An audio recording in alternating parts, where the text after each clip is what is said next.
نئی انتظامی یونٹس ہی مسائل کا حل، معاملہ عوام کے پاس لے جانا ہوگا۔ پاکستان کی پہلی اکنامک سمٹ کانفرنس سے خطاب کرتے ہوئے وفاقی وزیر داخلہ محسن نقوی نے کہا کہ کوشش ہوتی ہے سیاسی تقریر نہ کروں، آج انہیں تھوڑی سی سیاسی تقریر کرنا پڑے گی۔ انہوں نے کہا کہ تمام صوبوں کے شرکاء نے اپنے مسائل بتائے، جس سسٹم کے اندر ہم رہ رہے ہیں وہ کولیپس کر چکا ہے۔ مانے یا نہ مانے، ہم سب جمہوریت چاہتے ہیں اور جمہوریت کے بڑے سپورٹر ہیں۔ جمہوریت کے اندر بھی 3-4 نظام ہیں۔ محسن نقوی نے کہا کہ مسائل کے حل کے لیے سسٹم میں اصلاحات ضروری ہیں۔ سیاسی نظام چلانے والے بھی اسی حال میں موجود ہیں اور سیاسی نظام کو فنڈنگ کرنے والے بھی یہیں بیٹھے ہیں۔ کوئی کسی مجبوری اور کوئی کسی مجبوری میں فنڈنگ دیتا ہے۔ جس دن آپ لوگوں نے فیصلہ کر لیا یہ نظام ٹھیک ہو جائے گا، اس نظام میں ہر چیز بری نہیں ہے۔ وفاقی وزیر داخلہ نے کہا کہ عام آدمی کو بنیادی سہولیات چاہیے جو ہم نہیں دے پاتے۔ آج بھی لوگ 10 گھنٹے سفر کر کے عدالت جاتے ہیں۔ انہوں نے کہا کہ میاں عامر محمود کی تجاویز سنی ہے، صوبوں کے معاملے کو عوامی سطح پر لے جانا ہوگا۔ نئے انتظامی یونٹ یا صوبے ہی اس مسئلے کا حل ہے، ایڈمنسٹریٹر یونٹس کی سطح پر جانا ہوگا۔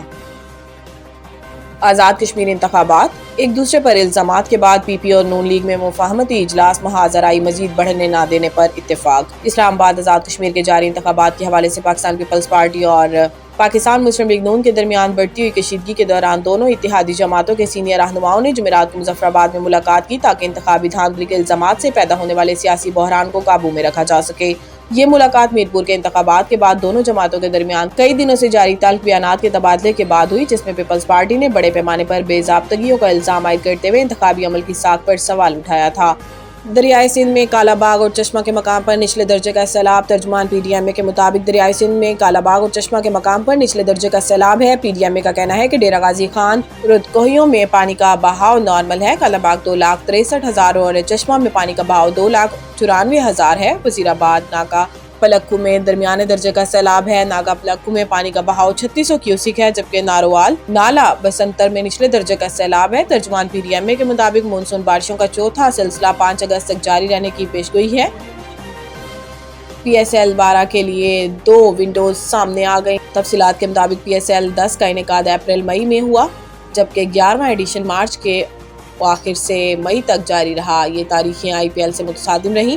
روایتی طور پر پی ایس ایل فروری اور مارچ میں ہوتی تھی، اب 12ویں ایڈیشن کے لیے تاریخوں پر گزشتہ روز تبادلہ خیال کیا گیا۔ پی سی بی اور فرینچائز اونرز کا ورچوئل میٹنگ کا انعقاد گزشتہ روز ہوا۔ اس موقع پر نئی اور پرانی تاریخوں کے فوائد اور نقصانات پر تبادلہ خیال کیا گیا۔ فروری مارچ 2027 کی ونڈو میں بھارتی لیگ سے تصادم نہ ہونے کی وجہ سے بڑے کھلاڑیوں کی مکمل دستیابی ممکن ہوگی۔ موسم ٹھنڈا اور سپانسرز بھی دستیاب ہوں گے، البتہ دیگر لیگز کے ساتھ تاریخیں ٹکرائیں گی اور اس دوران رمضان المبارک بھی ہوگا۔ اپریل مئی میں تاریخیں آئی پی ایل سے متصادم تو ہوں گی، لیکن کئی پلیئرز مکمل ایونٹ کے لیے مل سکیں گے۔ البتہ موسم گرم ہونے کے ساتھ بچوں کے امتحانات بھی چل رہے ہوں گے۔